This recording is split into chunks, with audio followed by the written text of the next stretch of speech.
Hello student, welcome back in our grammar class.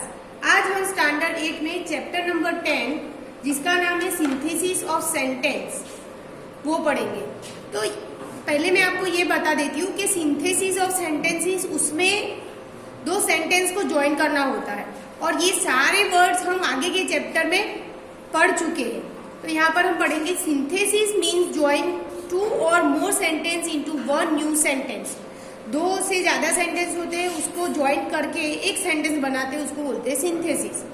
There are several ways of joining sentences. We can do it by the use of conjunctions also. और synthesis हम conjunction से कर सकते हैं। Study the following sentences. Night came on, the room grew dark. तो ये दो separate sentence है, उसको ज्वाइंट करा है। Night came on and the room grew dark. Night हुई और हमारा जो रूम है वो डार्क होने लगा। सेकंड में देखो, he is a fool, he is a rogue. अभी ये दो सेंटेंस है, उसको बहुत सेवरल तरीके से हम कंबाइन कर सकते हैं, मीन सिंथेसिस कर सकते हैं। तो यहाँ पर देखो, he is a fool and a rogue. फिर he is a fool as well as a rogue. He is not only a fool but also rogue. He is both a fool and a rogue. मतलब कोई भी तरीके से आप इसका use कर सकते हो, लेकिन इसमें थोड़ा फर्क है, वो नीचे बताया है। It will be a notice that the conjunction and simple way simply add one sentence to another. And जो है कंजक्शन वो सिंपली तरीके से ज्वाइंट होता है। The conjunctions as well as not only but also both and do the same work but they are emphatic. Emphatic मतलब उस word पे भार देना है ना। तो यहाँ पर इस वर्ड पे भार दिया है कि दोनों वर्ड पे, कि फूल भी है, मूर्ख भी है और रघु भी है। तो यहाँ पर कितने हैं? As well as, not only but also, both and ये कंजक्शन इतने हमने देखे। फिर यहाँ पर देखो, rule number 149, study the following examples. He is slow, he is sure. He is slow but he is sure, है ना। वो धीमा है लेकिन श्योर है अपने काम के लिए। I was very angry, I kept quite. मुझे बहुत गुस्सा आ रहा है लेकिन फिर भी मैं शांत हूँ।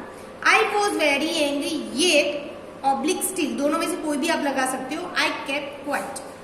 He failed, he didn't loose heart. He failed, nevertheless he didn't loose heart. He was all right, he was tired. He was all right, only he was tired. If यहाँ पर आप देख सकते हो कि दोनों सेंटेंस कॉन्ट्रास्ट है एक दूसरे से। It will B notice that the conjunction but yet still nevertheless express a contrast between one sentence and the other. आपको ये खास याद रखना पड़ेगा कि बट, येट, स्टिल, नेवरदलेस, ये जो है वर्ड वो क्या है, एक दूसरे से कॉन्ट्रास्ट दिखाते हैं वर्ड में। The conjunction yet, still, nevertheless are more emphatic than but. But simple way है और ये एम्फेथेटिक मतलब कोई भी सेंटेंस पर ज्यादा जोर देने के लिए, मतलब इस बात को इंपॉर्टेंस देने के लिए ये वर्ड्स यूज होते हैं। रूल नंबर 150 में देखेंगे, study the following examples. Make haste, you will be late. और यहाँ पर देखो और दिया है, और, आइदर और नाइदर नॉर। ये कब यूज होता है? तो दो हमारे पास ऑप्शन होते हैं, उसमें से एक चूज करना होता है जब, तब हम और, आइदर और नाइदर नॉर का यूज करते हैं। तो यहाँ पर देखो, मेक हेस्ट, जल्दी करो, और यू विल बी लेट, वरना आप लेट हो जाओगे। Sit quietly, leave the hall, शांति से बैठो अथवा रूम छोड़ के चले जाओ। सीट क्वाइटली और leave the hall. Either sit quietly और leave the hall. Do not be a borrower, do not be a lender. तो do not be a borrower और अ लेंडर, आप कुछ भी लगा सकते हो इसमें से, लेकिन इसका मेन मीनिंग जो है वो आपको समझना पड़ेगा कि जिस सेंटेंस में दो चॉइस में से आपको एक चूज करना है तब ये वर्ड होंगे। कॉन्ट्रास्ट दिखा है तो बट, येट, स्टिल, नेवरदलेस ये सब आएंगे। नेक्स्ट देखेंगे, मैंने ये तो आपको समझा दिया है कि it will B notice that the conjunction और, आइदर और, neither not express a choice between two alternatives. दोनों में से एक चूज करना हो तब ये काम में आता है। उसके बाद है स्टडी द फॉलोइंग एग्जाम्पल, इसमें देयरफॉर और सो, बिकॉज, ये रीजन वाला हमने सीखा हुआ है ऑलरेडी आगे के चैप्टर में। He was disobedient, he was punished, he was disobedient therefore he was punished, he was disobedient so he was punished. Second में दिया है I can not see it is very dark, तो I can not see for it is very dark, I can not see because it is very dark, I can not see since it is very dark. तो ये तीनों आप use कर सकते हो reason के लिए। It will B noticed that the conjunction therefore, so, for, because, since join sentence in which one statement is conducted or resounded from the other. resounded दूसरे की आवाज, जैसे कि एक सेंटेंस दूसरे के बिना इनकम्प्लीट रहेगा। क्यों?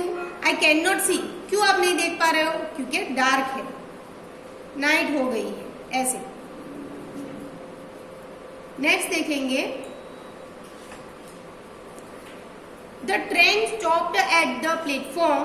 The passenger rushed into it. अभी इसको as soon as से हम बनाएंगे। As soon as the train stopped at the platform, the passenger rushed into it. फिर no sooner से हम बनाए तो no sooner had the train stopped। देखो no sooner दो तरीके से बनेगा, एक तो did लगा के बनेगा। मैं आपको क्यों समझा रही हूँ, क्योंकि कई बार आप सेंटेंस देखोगे कोई भी बुक में तो no sooner के साथ did लगा हुआ होता है, तो आपको नो सूनर के साथ आप डिड लगाते हो तो यहाँ पर V1 हो जाएगा, स्टॉप्ड जो है वहां पर स्टॉप हो जाएगा। और अगर आप हैड लगा देते हो तो यहाँ V3 लगाना आपको पड़ेगा, V2 की जगह पे क्या हो जाएगा V3, क्योंकि यहाँ पर है ना ऑलवेज एज सून एज में सेकेंड फॉर्म आएगा, V2 आएगा। तो आप डिड लगाते हो तो आपको V1 लगाना पड़ेगा, और हेड लगाते हो तो आपको यहाँ पर V3 करना पड़ेगा। No sooner had the train stopped at the platform than the passenger rushed into it. Scarcely had the train stopped at the platform when the passenger rushed into it. Hardly के साथ when आएगा, ये हम आगे के chapter में पढ़ चुके हैं। Hardly had the train stopped at the platform when the passenger rushed into it. When भी ऐसे ही यूज होगा, when the train stopped at the platform, यहाँ पर कॉमा लगाना पड़ेगा क्योंकि यहाँ पर कंजक्शन नहीं है। जैसे scarcely के साथ when आता है, hardly के साथ when, no sooner के साथ then, तो when एक सिंपल है ना, तो यहाँ पर सेंटेंस को ज्वाइन करने के लिए हमें कॉमा लगाना पड़ेगा, जैसे हम if में करते थे वैसे, कि अगर if आगे हो तो बीच में कॉमा लगाना पड़ता है, इफ बीच में हो तो कॉमा की जरूरत नहीं है। सेम वे वेन में भी ऐसा ही है, आगे हो तो बीच में कॉमा लगाना पड़ेगा, बीच में रखा तो कॉमा की जरूरत नहीं है। When the train stopped at the platform, comma, the passengers rushed into it. Second वाला एग्जाम्पल दिया है, We reached the station, the train started. The train started as soon as we reached the station. जैसे ही हम station पहुंचे train start हुई। We had no sooner reached the station than the train started.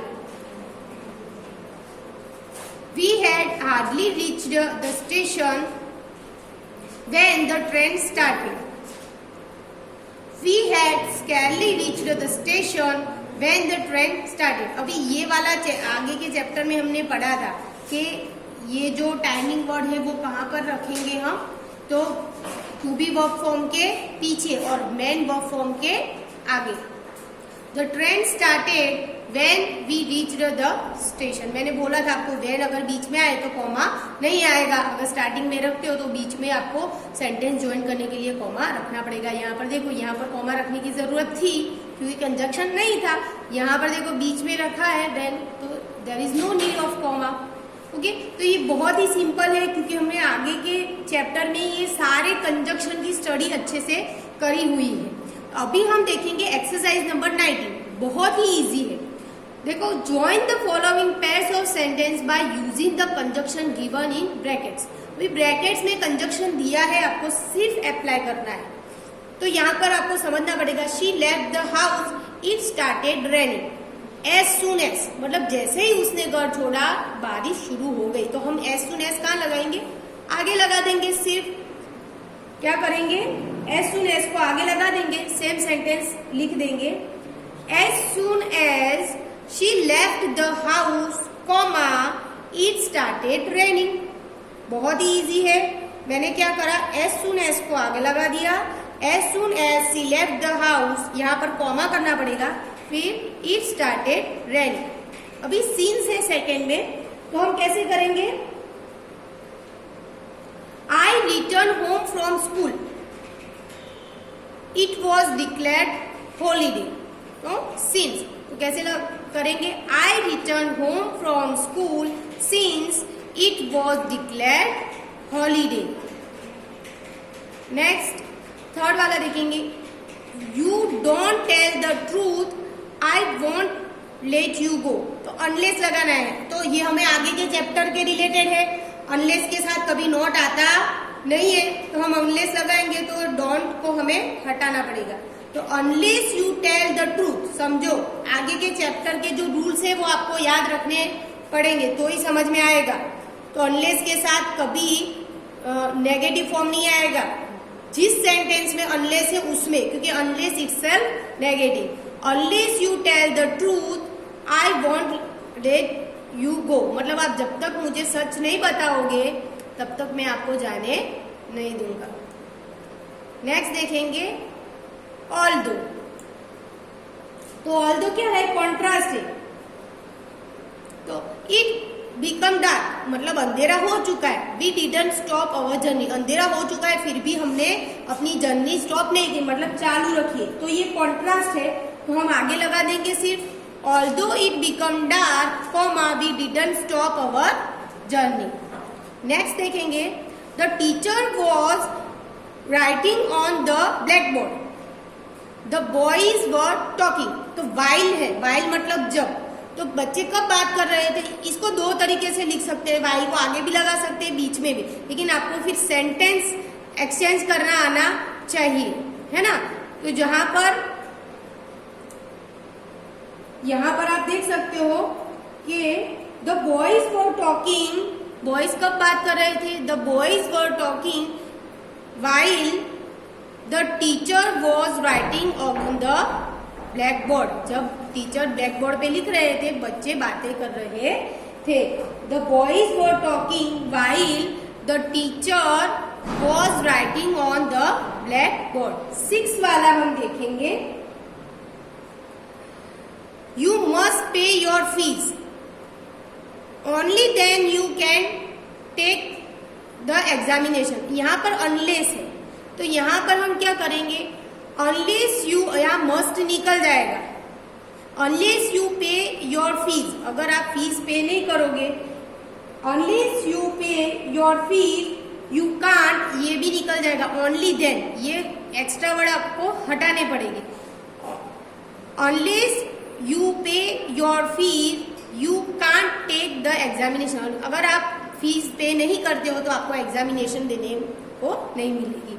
फिर है as, she was coming to my house, she lost her purse on the way। तो इसको हम कैसे बनाएंगे, as she was coming to my house, as she was coming to my house, comma she lost her purse on the way। I think इतने enough है। फिर ये आप खुद ट्राई करना, कहीं पर कंफ्यूजन हो तो हम जूम क्लास में सॉल्यूशन कर देंगे, ये बहुत ही इजी है। एक सिर्फ यहाँ पर ध्यान देना, ये वाला थोड़ा समझना पड़ेगा कि नो सूनर देन, तो ये 2 तरीकों से बनेगा।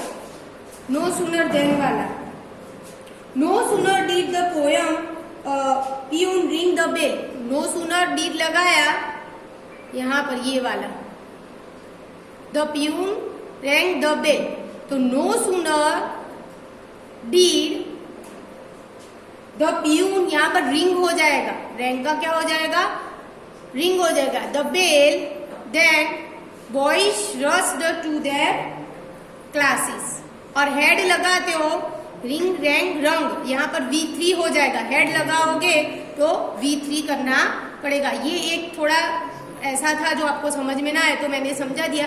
बाकी के आपके होमवर्क में जाएंगे, क्योंकि सारे मैं नहीं करवाऊंगी, मैंने 7 तक करवाए, 8 तक करवाए और ये 12 वाला करवाया। ओके, तो बाकी के आप खुद ट्राई करो, और कंफ्यूजन है तो हम जूम क्लास में मिलते ही है, वहां पर भी मैं ये सॉर्ट आउट कर लूंगी। नेक्स्ट देखेंगे, तो नेक्स्ट में देखो ये बहुत ही इजी है।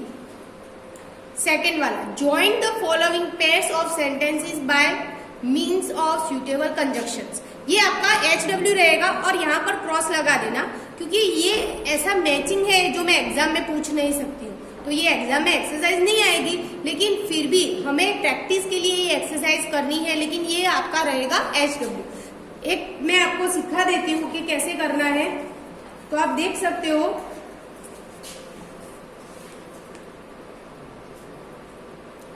माई brother is well, my sister is ill, कि मेरा भाई ठीक है, मेरी बहन बीमार है, तो ये कॉन्ट्रास्ट है, तो बीच में क्या आ जाएगा, but. My brother is well but my sister is ill. बहुत ही इजी है। फिर सेकंड वाला देखो, he sells mangoes, he sells oranges. ये तो 3-4 तरीकों से ज्वाइंट हो सकता है, ऐसा नहीं कि एक ही तरीका है। जैसे he sells mangoes as well as oranges, he sells mangoes and oranges. तो 2-3 तरीकों से ये सारे जुड़ सकते हैं। तो ये भी कैसा है कि एक कोई भी पर्टिकुलर एक आंसर आएगा नहीं, इसके बहुत सारे आंसर हो सकते हैं। तो ये वाला ही जो एक्सरसाइज का क्वेश्चन है, क्वेश्चन 2, यहाँ पर आप HW लिखो सबसे पहले तो, और ये एग्जाम में मैं नहीं पूछूंगी, लेकिन आपको ये क्या करना है, अपनी नोट में अच्छे से लिख देना है, क्योंकि इससे क्या होगी, आगे के जो सेंटेंस है उसके लिए हमारी प्रैक्टिस हो जाएगी। जो ये ऊपर वाला क्वेश्चन है, क्वेश्चन नंबर 1, ये आप अच्छे से समझ के लिख लेना। तो यहाँ पर हमारा चैप्टर नंबर जो 10 है वो कंप्लीट होता है। क्लास में हम थे चैप्टर नंबर 9 तक मैंने कंप्लीट करवा दिया है, और आगे के चैप्टर जो है वो हम जूम में लेंगे, अदरवाइज मैं ऐसे वीडियो बना दूंगी। Okay student, I hope you understood. Bye.